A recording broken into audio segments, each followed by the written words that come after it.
Hello there, my friend, and welcome to the Ayurveda and Psychology podcast. I am Charlotte Skogsberg, your host for this podcast. I am enchanted to meet and to take you with me on this journey into the human psyche, viewed from the holistic approach of yoga and Ayurveda, and viewed from the modern man approach of clinical psychology and psychoanalysis. So have something nice to drink next to you, maybe a cup of tea, have a seat, or go out for a nice walk in nature maybe. Enjoy.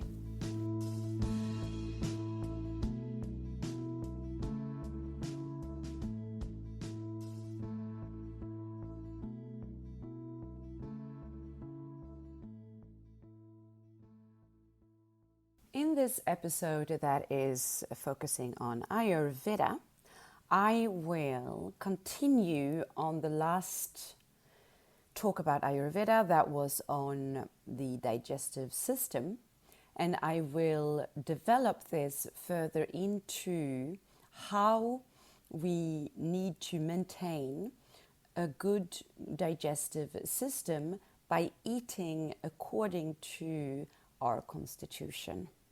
To remind you, maybe, let's say, of what I mentioned in that episode, we have a metabolic rate, which is a set point of one of many that we have inside of us. And this metabolic rate is unique to each person, and it's in accordance with the constitution that we have of the 5 elements of the 3 doshas. Depending on which of the 3 doshas that you have as a dominant, your digestion will therefore need one or another thing in order to stay healthy. What you have to also remember before I go further into this is that naturally anyone, no matter what your constitution is, when you are in perfect balance, when you're in perfect health, you don't have to eat this way. So it's not as if you will need to eat according to that dosha for the rest of your life, okay? That is not the case. You can eat, when you're in good health, you can eat exactly whatever you want to be honest. And you can do things, eating when you want and whatever. That's all perfectly fine. What I am talking about is when we are out of balance and we need to bring ourselves back into balance. Now, naturally, because of how our body functions and the world around us, more or less as soon as we start to move around, we are bringing ourselves away from homeostasis just a little bit all the time.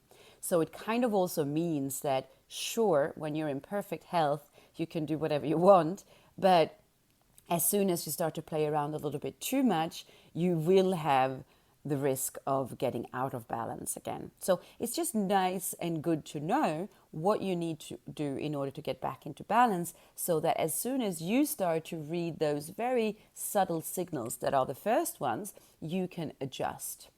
So there are 3 different ways, let's say, that our digestion can function according to the doshas. And one of the 3 will correspond more to you than the other. We have all 3 doshas inside of us, which means that you will have a tendency to be able to be one of the 3 at different times in your life and in even just during the year. But there will be one that seems to be the overall dominant since always. And so remembering then from Vata to Pitta to Kapha, that Vata is the combination of air and ether. This means that it has a quality which is light and dry and moving and very agile, okay, constantly moving. For Pitta, we are the constitution of fire with just a little bit of water that makes it a little bit more sticky, which means that it's still quite light and mobile, but it is hot. It's hot and it's not very dry really. I mean, obviously the fire will keep a certain dryness, let's say, in it, but thanks to a certain ratio of water in this, there will be a little bit more of fluidity. And then we have kapha, which is the complete opposite of vata, because there we have, of course, earth that's contained in water, which means that it has a much slower pace. So we're not at all in this fast movement that the other two has. We're actually more of stagnation and accumulation. It is wet, of course, because of water, and it is also cold. There's complete absence of fire in this energy. With this in mind, the way that our internal fire, our digestive fire functions, it means that for the Pitta, the fire has all the potential of being very strong, and which has then the capacity to consume a lot of fuel, so a lot of nutriments and a lot of food that we put into the digestive fire. For Vata, there will be a certain capacity of this, but due to the movement and the dryness of wind, it will be very irregular, which means that it can flame up and be very strong all of a sudden and then completely almost die out. So we need to maintain a certain stability. And then when it comes to kapha, it is even just imagine yourself on a very, very rainy, heavy day. It can be really, really hard to get a fire going out in nature, for instance. We need to be really careful with what we put onto the fire, because it can actually just kill the fire fully, completely. So this means that, first of all, in a way to keep a certain health in our digestive system, we need to eat according to what the fire needs. This means that for Vata, we need to make sure that there is a constant contribution of fuel to this fire, but it shouldn't be too much so that it can maintain it and still keep burning it. That means that the best way to maintain this fire is to have small meals and then spread them out for 4 or 5 times during the day.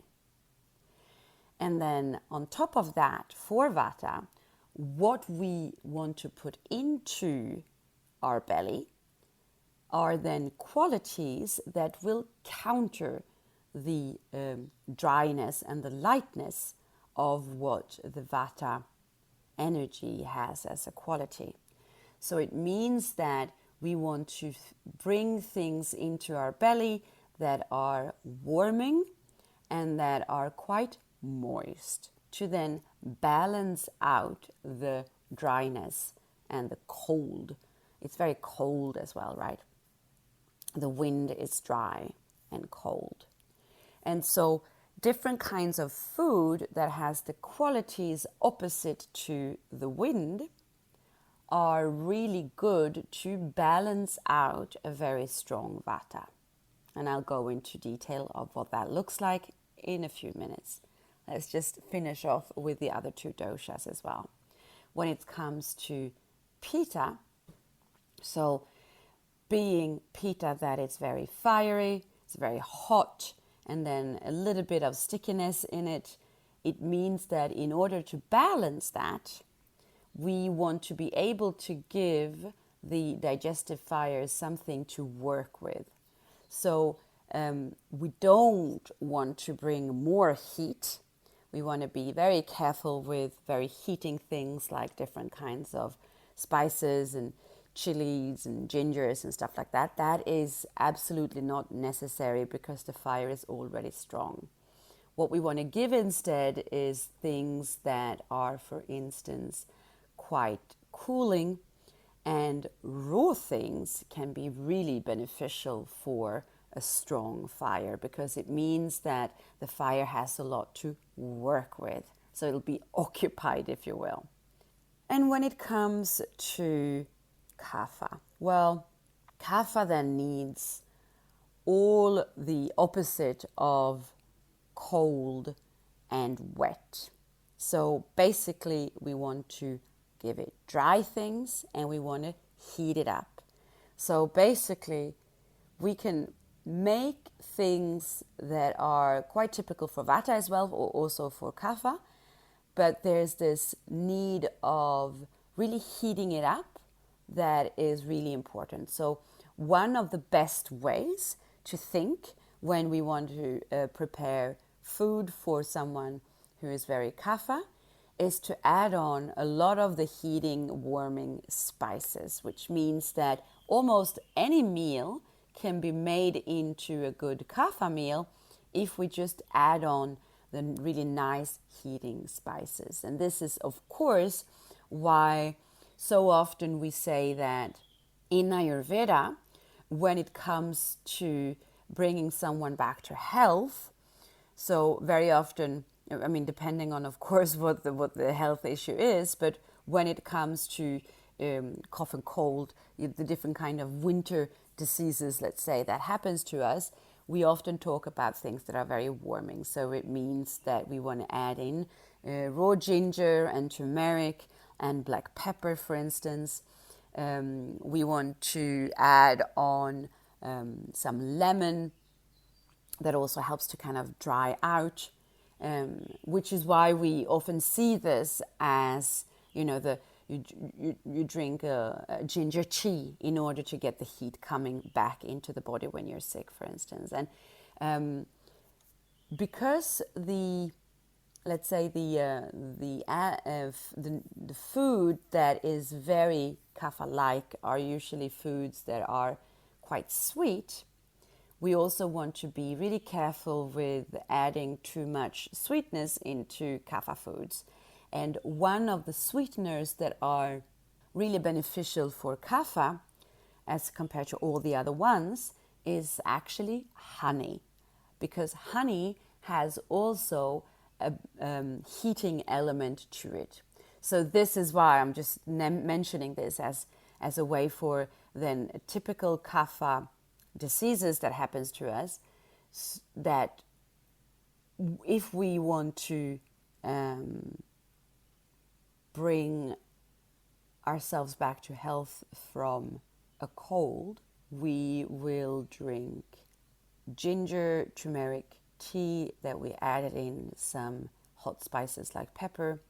We add on some lemon afterwards and some honey, for instance. And that's a really, really good brew for when you have too much kapha, which means that you have too much mucus in the body. So the typical cough and cold kind of sickness. Dietary instructions per dosha. Starting from vata, going to pitta, and then kapha. So when it comes to vata, remembering that what you want to do in order to keep a good or to bring back a good healthy digestion, you want to eat small meals and you want to eat often. Because of the fragile quality of vata and the thinness as well of usually what the body structure looks like, we don't Vata doesn't benefit at all from feeling hunger too much. Okay, so we want to make sure that this is, of course, when we are out of balance. Okay, so when we are out of balance, and this is something that then can happen for everyone. For instance, when you've been sick or something like that, and you're bringing yourself back to health, your vata is usually quite out of balance anyway. And it's the same as when you've been traveling, for instance, when there's been just disruption in your habitual cycle of things, then very often your vata is out of balance, which means that these guidelines works really well for anyone. So we want to make sure that we don't get hungry really too much. So that's why we should eat small meals and about 5 times a day. Remembering that Vata is dry, cold, and light. We want to then bring the opposite qualities to that into our bellies when we eat.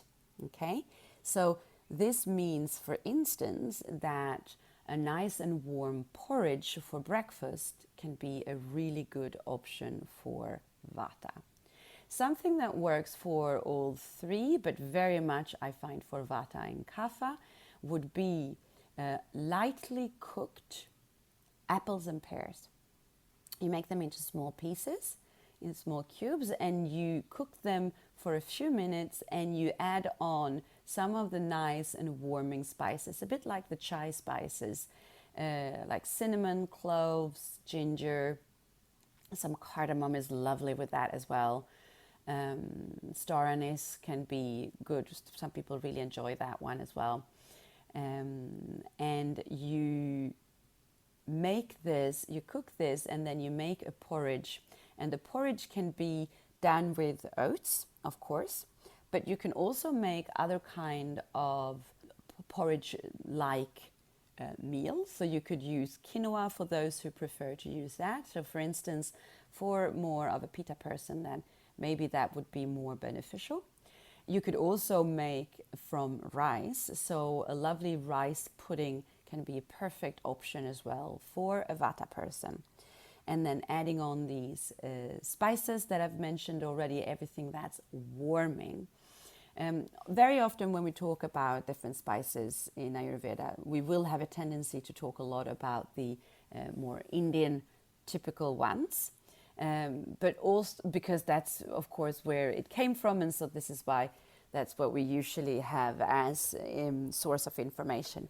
But know that the very typical European spices with basil and rosemary and thyme, tarragon, are all warming spices.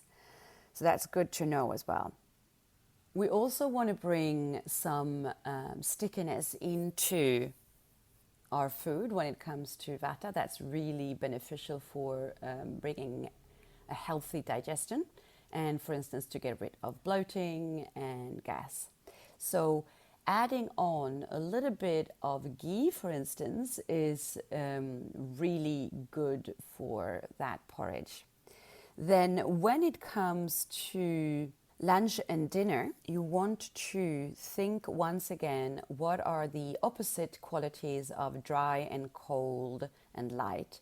And if you look into vegetables, what we usually find then is all the root vegetables. So everything that's, in the orange, yellow, kind of those kind of colors, which means that pumpkins and potatoes, sweet potatoes, different kinds of squash, beets and carrots, all of those are really beneficial. So you can think in colors actually, and that usually is quite easy to then remember.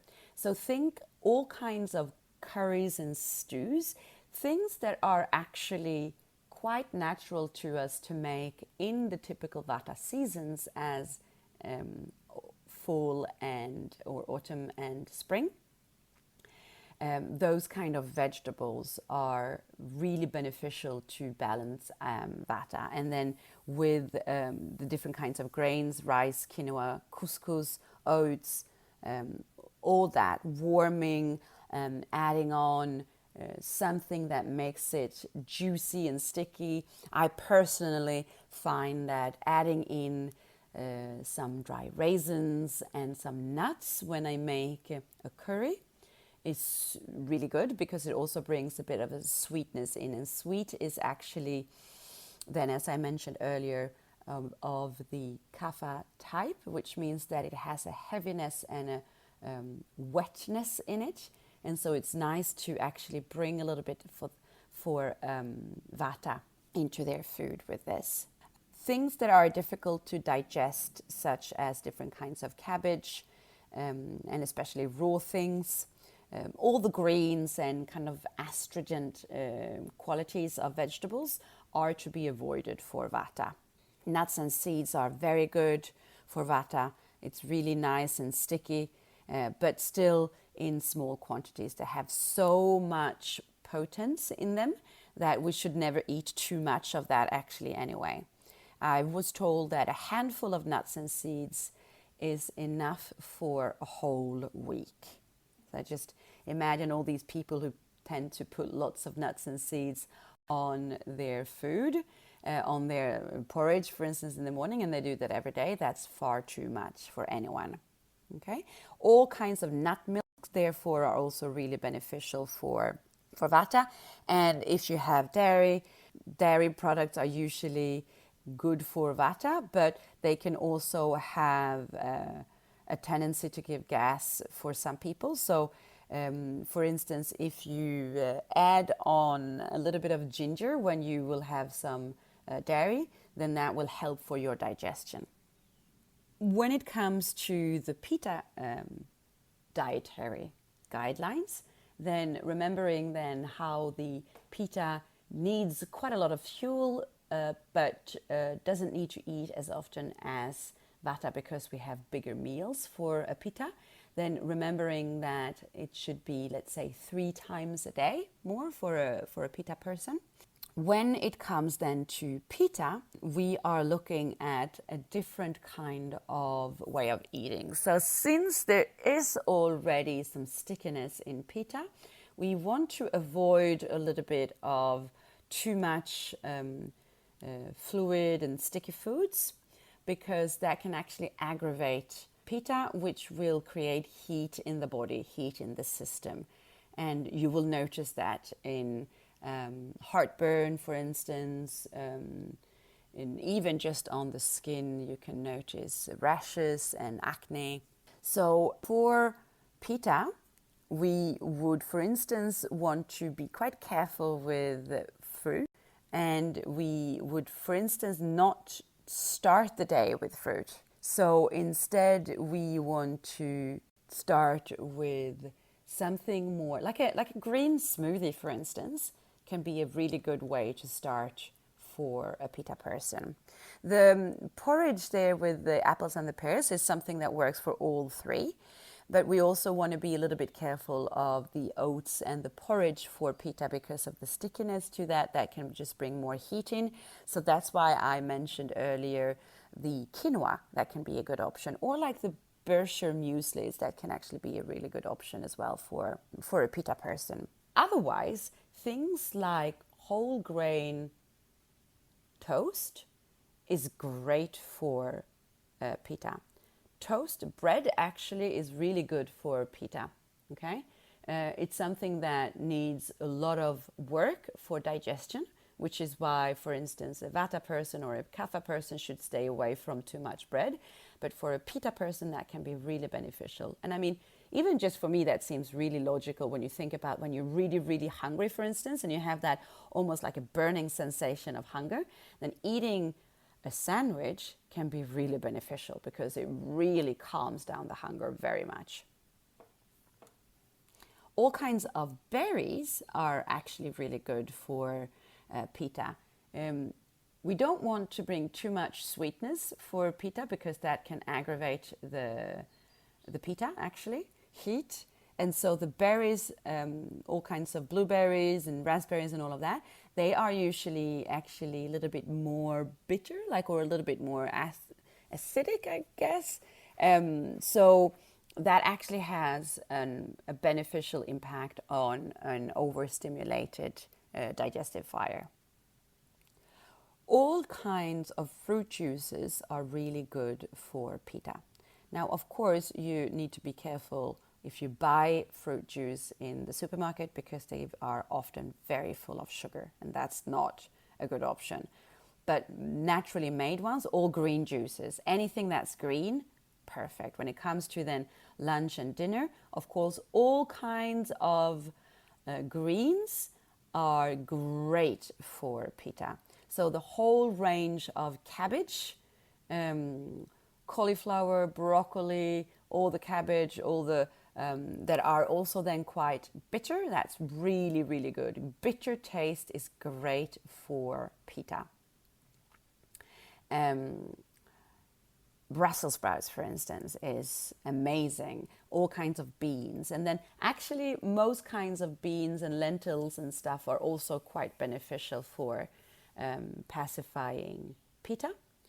And of course, cucumber, the different kinds of squashes as well, the green ones are great. Artichoke, and some kind of grains as well. Grains are also good, and you want to just make sure that you get, for instance, it's better to get white rice or basmati rice, which is the highest quality one, is better for pitta than, for instance, let's say the brown or more red-colored version of rice. It's more heating. So it's once again like depending on the color actually of the food that you're eating, you will notice that it's quite logical. The more there's redness in something, the more there's the element of fire in it actually, which means that if you want to pacify your pitta, then you should stay away from it. So the greener it is, for instance, the less of color it is.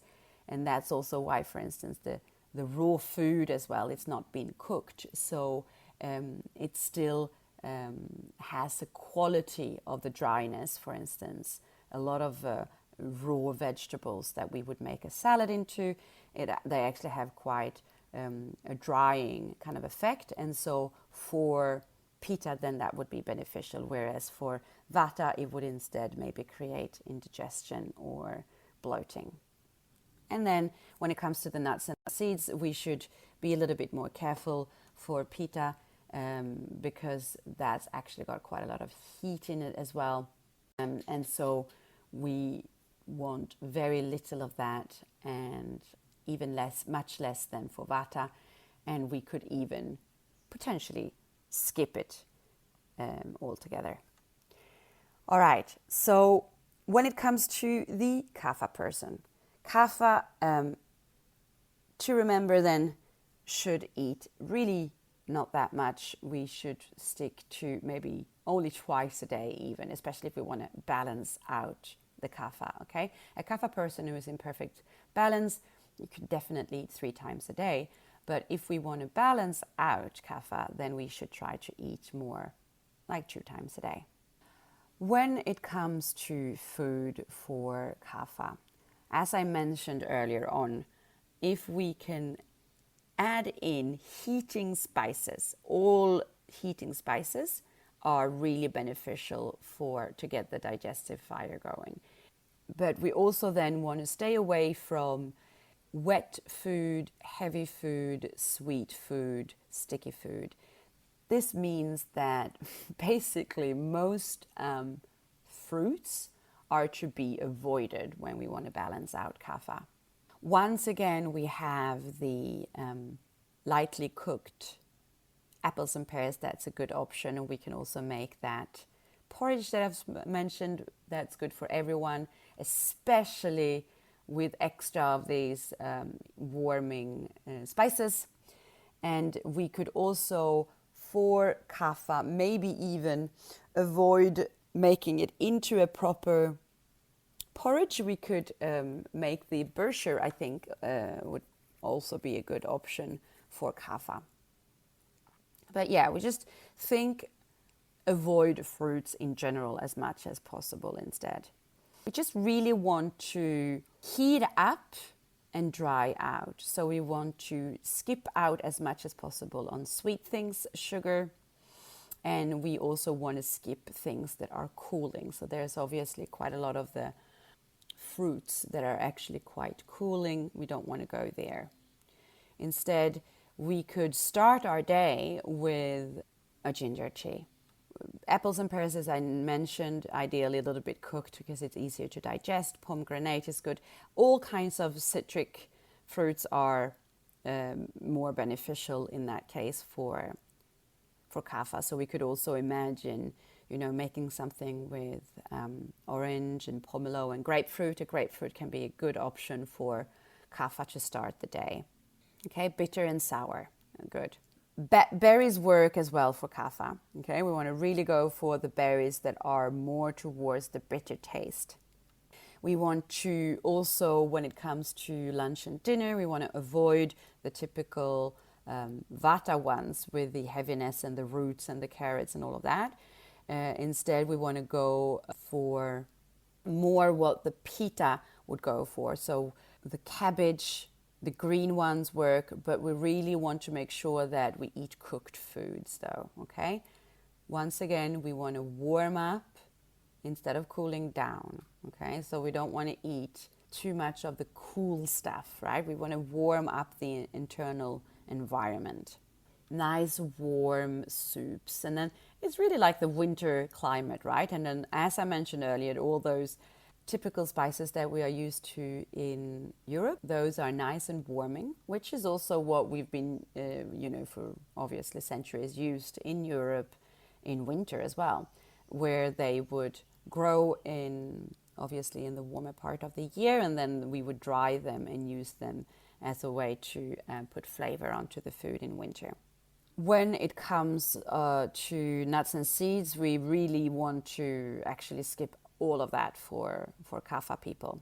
We also want to skip out on dairy. Of course, dairy is very kapha. So in that case, we would rather go for soy, for instance. Soy or even oats, I think, can be a really good option for kapha, as when we want to make some kind of milk. Kapha is also the only one of the three doshas that can really benefit from coffee. The bitterness and the dryness of coffee can be very beneficial to balance out kapha. So basically what we want to remember for a kapha imbalance is that we want to bring lightness into our being, which means that we want to bring lighter foods in. And it's this typical, like, don't eat ice cream if you need to lose weight, for instance. Okay, so it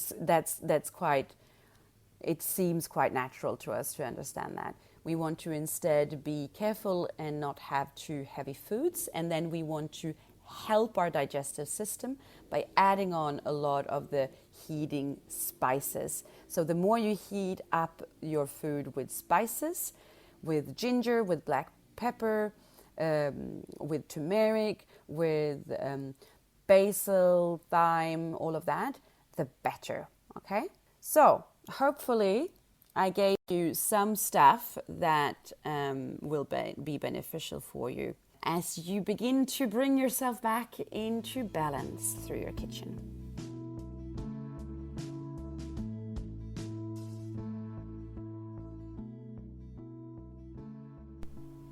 Thank you so much for choosing to listen to this podcast and this episode.